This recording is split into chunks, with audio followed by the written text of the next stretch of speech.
To begin this new series of The Big Picture, we're going to tell you about the fighting in Korea.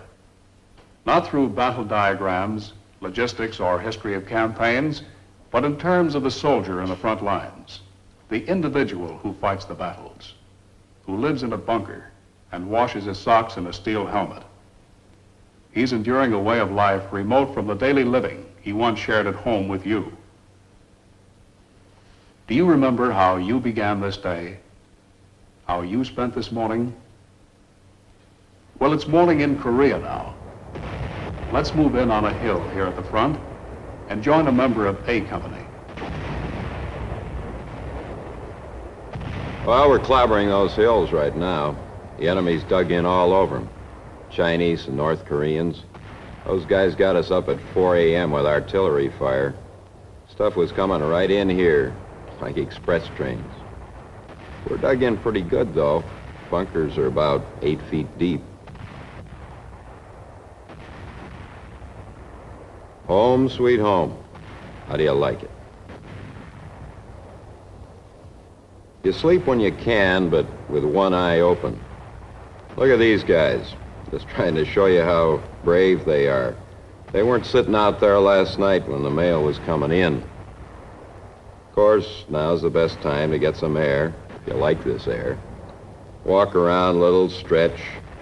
But you never know when they'll slam a shell right in here. Well, what about breakfast? Call room service, they send it right up. Breakfast, dinner, and supper. Yeah, everything comes out of a ration box. These South Koreans are attached to our company, and we call this the Chiggy line. All our supplies, rations, ammo, and mail come up this way. And speaking of mail, we want more of it. You ought to see the faces here at mail call. We're cut off from civilization.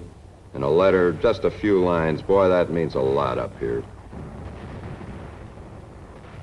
Shrapnel hit Shorty's helmet last night. He says his ears are still ringing. First he'll take that Atabrin tablet and, well, then he'll just tell him how it happened.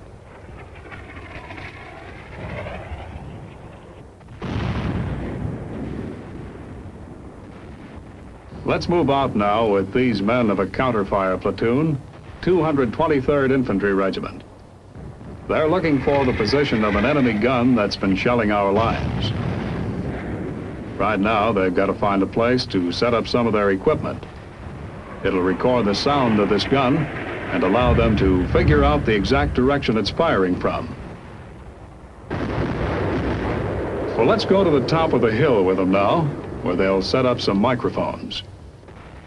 Guess you men do a lot of climbing in this job. Boy, you ain't kidding. Seems like all this country is uphill. Anybody want a job as a mountain goat? You know what I'm gonna do when I get back home? I'm gonna get myself in an elevator and ride up and down until I forget all about this. You wanna tell them what's going on now? Well, while these men are deciding where to plant the microphones, a second counterfire team is getting into position on another hill. There, they'll record the sound of the enemy gun from a different vantage point. Data supplied by both teams will be used to pinpoint the position of the gun. Although used towards the end of the last war, these sound locators have really come into their own here in Korea. They're usually set up on the side of a hill, away from enemy observation. Yeah, we don't like that observation. We don't want them Chinamen to see us. Why, man, you're slower than a Mississippi turtle. I thought you'd have that stuff set up by now. Looks like I gotta do it all by myself. What do you see up on top of that hill? Well, let's see. Our friend Brown's up here, setting up the microphones in a definite pattern called an array. They're arranged on terrain higher than the surrounding hills because here, distorting echoes are at a minimum.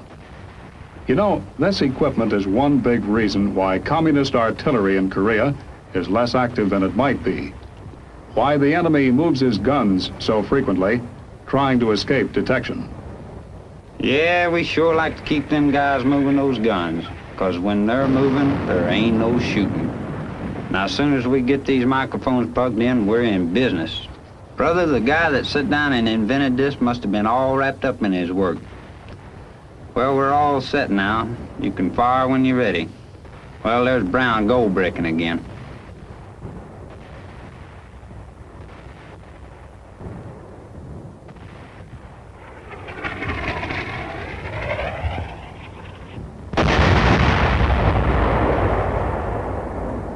Now the machine goes to work. That blast of the enemy gun has been recorded as a visual image. And now data supplied by the sound locator is gathered and transferred to a computing board where the men configure the exact direction of the sound picked up by the microphones on the hill. The first step towards silencing that enemy gun.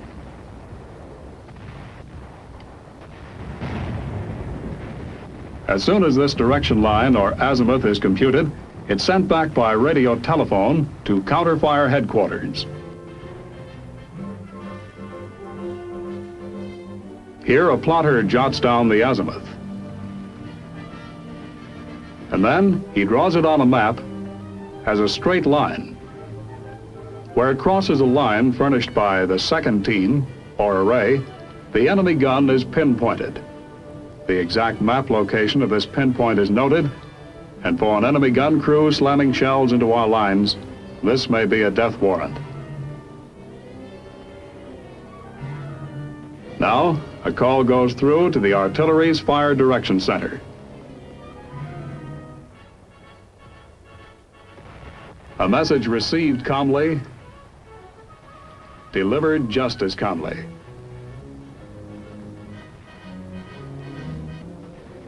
Within seconds, it's checked by an intelligence officer, and the order goes out to an artillery battery.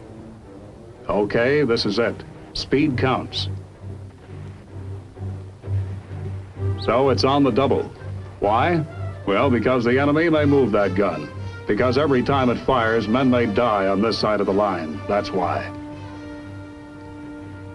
Charge HE, a high explosive shell packaged as a present from a 105 howitzer to an enemy gun crew.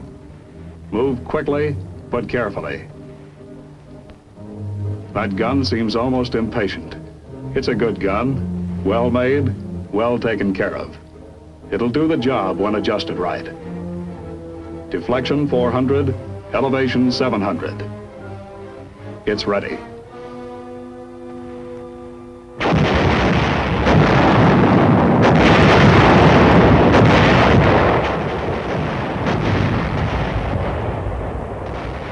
Hey, Sarge, how we doing?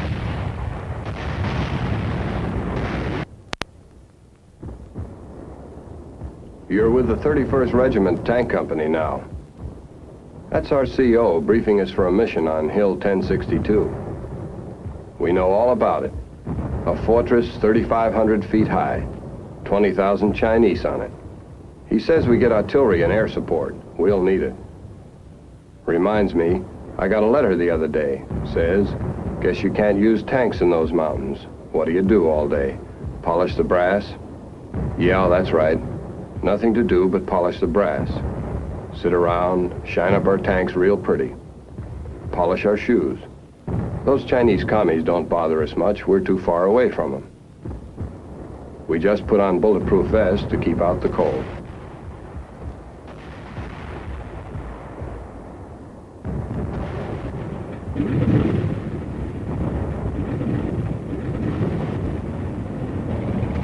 Well, here we go. Not a bad day for some things. Back home, I'd probably go fishing. Drive out, take a lunch, relax. I'll do that again someday. I hope. Well, there's one good thing about being in the lead tank. No dust.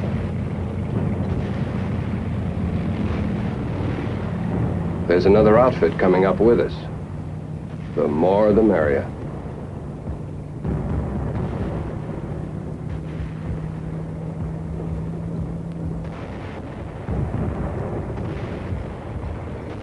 That's 1062 up ahead. A big beehive with a lot of stingers. While our tanks move into position, they get protective fire from 7th Division artillery and a hot reception from the enemy. At H hour, Operation Blaster begins.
This is a good morning's work. An hour and a half of shelling.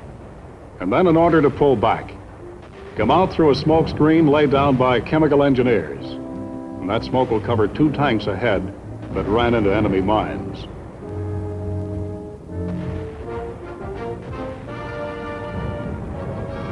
The other tanks are undamaged. For their crews, the show is over.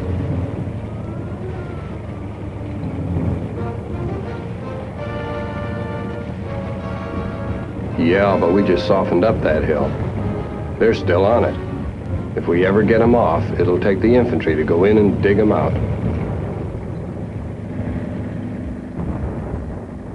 It's not a bad day if you're not at the front. So I'm driving along the regiment, enjoying myself, minding my own business. When what happens? I'm flagged down by the MPs. What gives? They wave, they want me to turn in here, so I turn in. Let me think now. I got my driver's license, my uniform's okay, all the buttons are buttoned. Hey, what goes? Get a load of that jive. And the signs. Floor show nightly at 7 a.m. in the morning. This must be a booby hatch.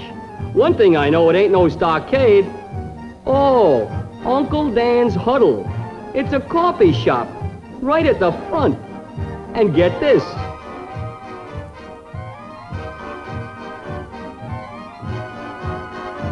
Donuts and coffee for free yet. So now it comes out. The MPs run this joint, and it ain't no pinch. Hey, these guys are all right. So's the coffee. You can drink it.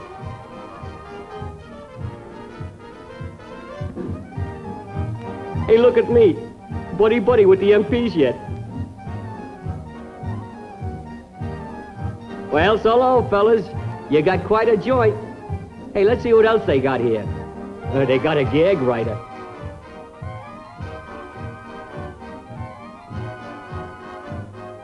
Hot turkey sandwiches every Sunday afternoon at 7 a.m. Formal dance June 31st and bring your best girl. Well, I could dilly-dally around here all day, but the boys have got to get their mail, so I'm off to the races.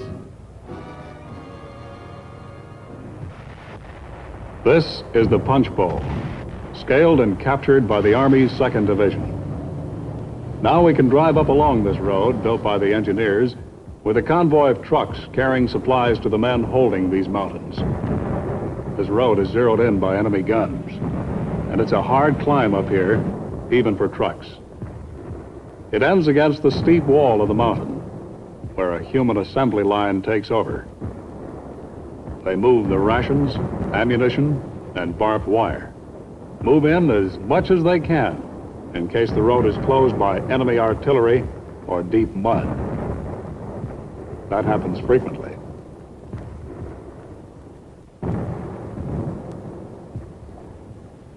Yeah, we're getting in supplies for 2 days now.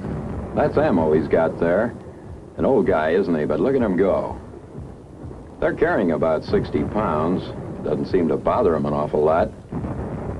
The 13th Engineers built this stairway.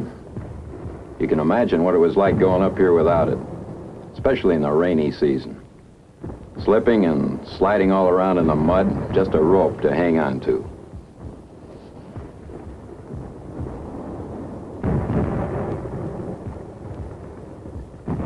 Well, this is the first step, but the line companies are 2,000 feet straight up from here. But we've got the next trip made. Leave it to those guys and the engineers. They build us a cable car, or a tramway as they call it.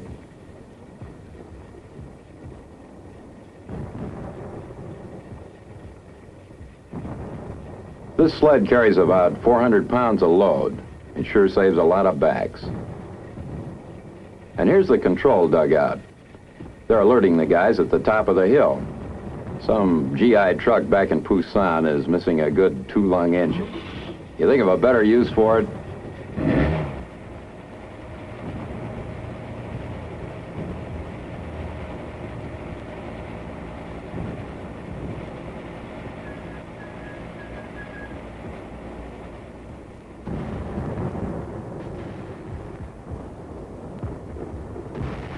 Four and a half minutes to go 2,000 feet.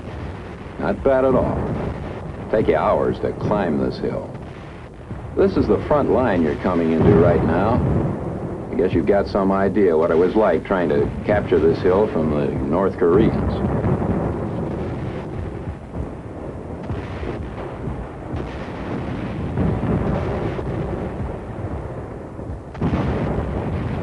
We have to keep a chiggy line up here, too. It's still a couple of 100 yards to the bunkers. These South Koreans stay right at the front with us. They're all right. And here's the welcoming committee.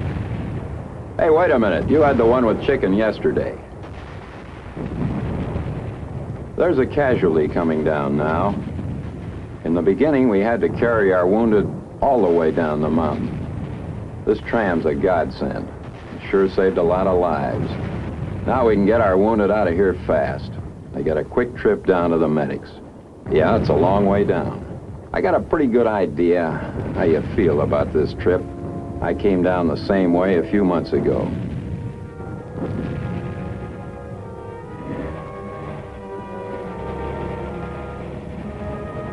Four and a half minutes in the air, all alone, nothing but sky to look at. You keep wondering how badly you're hurt.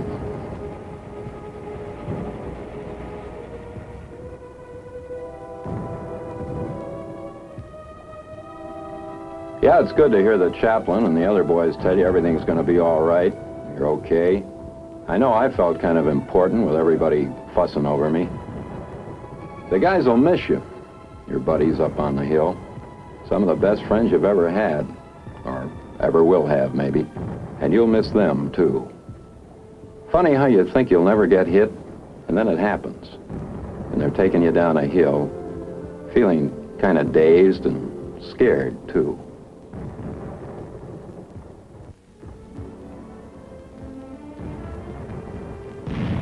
A signal to bring in a helicopter.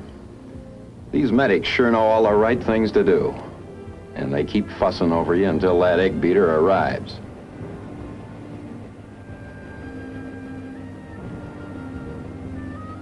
Boy, when you're hurt, the sound of these babies really boosts your morale. You know they're going to get you out of here fast to a hospital. As they strap you on and put that hood over your head, propeller sounds like a big bird flapping his wings over you. Then you're in the air, flying along about 80 miles an hour. Just a few minutes to here. Lying on your back way up there, wind rushing around you. 1,000 thoughts going through your mind like, well, what happens to me next? And then you feel yourself going down into a different kind of world, far from the front lines, where it's quiet, where there are beds, white sheets, yeah, and nurses, American gals, to look after you. Right about now, well, you wonder how your folks will take that telegram from the Army. How does it begin? Something like, "We regret to inform you." You wish you could be there with them then. Let them hear you say, "I'm all right, and don't worry. They're treating me good." Men leave the front about once a week for other reasons, less serious but nonetheless important, a bath or a shower. the management welcomes you to Macon Springs. Here you will find the most modern shower facilities in this area, geared to handle one man at a time. Naturally, there's often keen competition for the privilege of going first. But every customer here takes a chance, gladly. Beautifully located in the middle of nowhere, Macon Springs attracts visitors from every bunker in this area.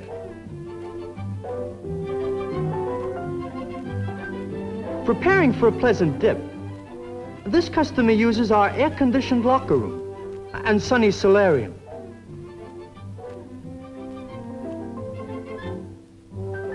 Then just turns the knob and waits. We call on our power plant, the best, the most modern equipment available. A Jeep and an airplane oil pump we picked up back at Kimpo. A surge of power, and the water begins to flow. And some of it flows through the pipe. All the way to our boiler and water heater. Really an oil drum and some shell casings. Sturdy custom-made pipes, made from beer cans. And the water is piping hot. Well, almost anyway. Please note the tile walls, the ventilating system, the indirect lighting, and the towel rack. Hurry up, Junior. You'll be late for the country club dance. Getting towards evening now. Dinner time, and a hot meal has been prepared here, packed into Marmite cans to keep it warm for the men on the top of the hill. Usually they get hot chow at least once a day, brought up to them during a lull in the fighting. Inside those cans, there's a full-course meal and everything that's needed to serve it. Barbed wire and trees embedded with steel. That's all you see on your way to the dinner table, a long climb away. A typical path to the front lines, where nobody takes hot food for granted. On the top of the hill, men have been looking forward to this moment. That's no lie. You won't hear any complaints about this food. We're darn glad to get it. Look at those faces.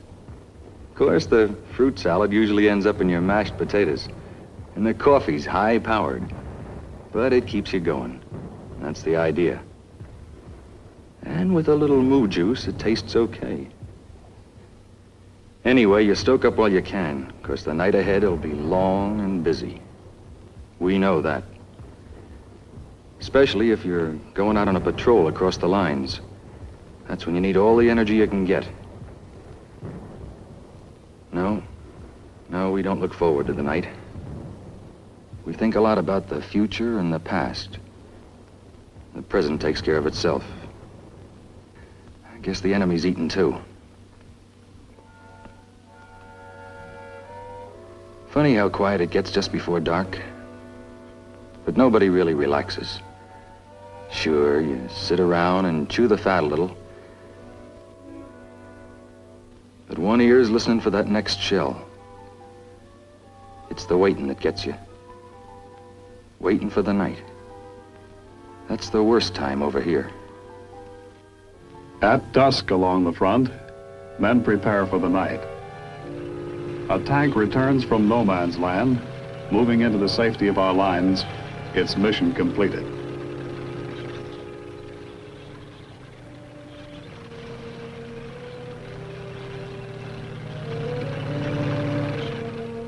Enemy positions are watched carefully. Roadblocks are swung into place, closed tight to prevent enemy infiltration and to seal off the lines. Men are suspicious of the quiet at dusk. They wonder what the enemy is preparing. A recoilless rifle or a bazooka, and plenty of ammunition. Good companions for the night ahead. Not just American here. A Turkish soldier prepares for a patrol. His bayonet is quiet. Men of the United Nations, including South Koreans. Good soldiers now, well-trained and ready for business. They know these nights well. The quiet, the darkness are not to be trusted. Men are waiting and ready. Sure. Maybe this is just a little war. But for us guys, it's as deadly as any big one. We got an awful lot of men over here. Men who don't like war. But guys who do have enough faith and freedom to grab their rifles, their guts, and their dreams and go up over a hill into machine gun fire.